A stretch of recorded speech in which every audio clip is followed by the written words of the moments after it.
brown bus jeep, a kitchen mop, an old fur coat with a bird on top, a moving mess of unpleasantness. Good grief, what a mess! Eggshells, porridge, fell for rag. Is this Prince Amir of Kinjan? In toast and ketchup you'll never guess. Oh no, what a mess!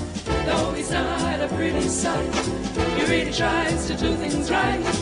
With a mother who's tall and slim, I wonder how she ever thought of him. A short, hot, scruffy Afghan hound, a more foul creature you've never found. The tangled bundle of bristliness. Good grief, what a mess, what a mess, what a mess.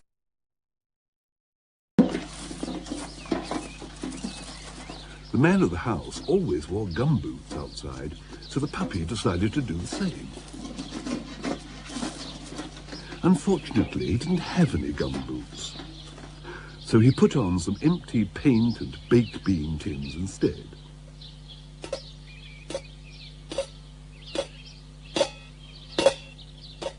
And like any well-behaved grown-up, he took them off before entering the house. Then, to remind the family that he was an intelligent, adult puppy, eager to help, he took a huge breath and gave them his newly invented, super-deep, mighty Afghan hunter, hyper-loud, grown-up bark.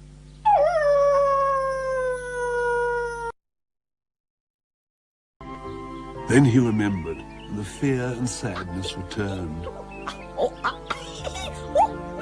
What a mess curled up in his misery hole.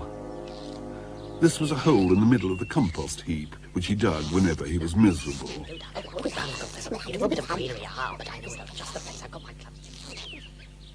It was a bit smelly, but cosy and warm, and he was such a scruffy animal that nobody could tell which bit was puppy and which bit was compost, so nobody knew he was there.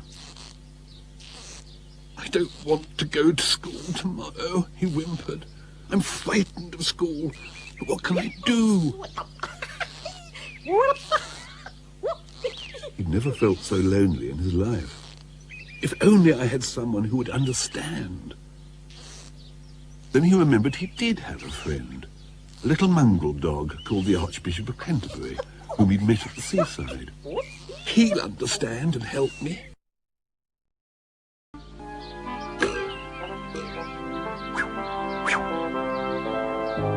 The next morning, What a Mess was taken to Mrs. Tibbett's Puppy Training Academy. The teacher was Mrs. Wentworth Blaze, a frighteningly large lady with a booming voice and huge red hands. "Sit!" The puppy was so scared he was sick into the top of her gumboot. By Thursday, it became clear that What a Mess didn't understand anything which Mrs. Wentworth Blaze told him and was bottom of the class. The puppies were awarded plus marks for things which they did well and minus marks for mistakes. He lost 6 marks for eating his identity card. He lost 8 marks for disappearing before Mrs. Wentworth Blaze's lesson on obeying the whistle and hiding in the hen coop. He lost 35 marks for failing to understand the commands sit, stand, lie down, get up, fetch and walkies. And doing walking to heel on the lead, he ran round and round Mrs. Wentworth Blaze, causing her to topple over.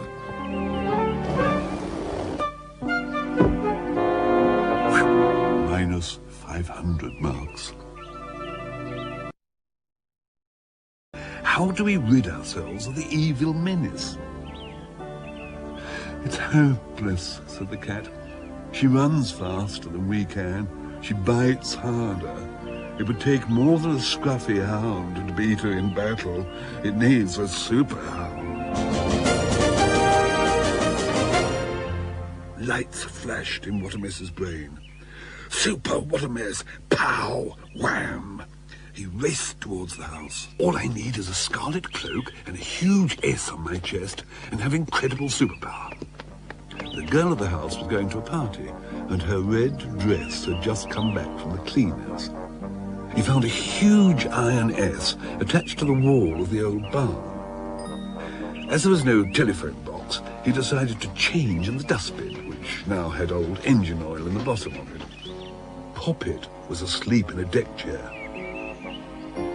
"I will climb onto the roof," he told the cat, "then launch myself into the sky at supersonic speed. Vroom.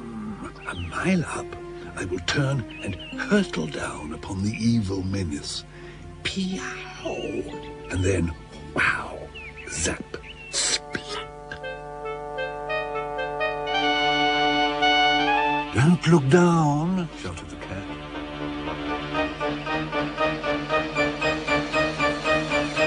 Below, on a cushion full of expensive tinned food, dozed Poppet.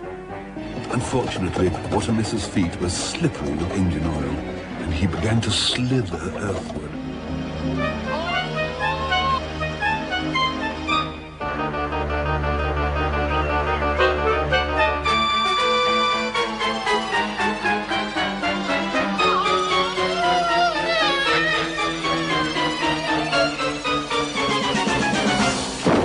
In a moment, Poppet had cleared the back fence and was racing at about 40 knots in the direction of the Sunnyside boarding kennels.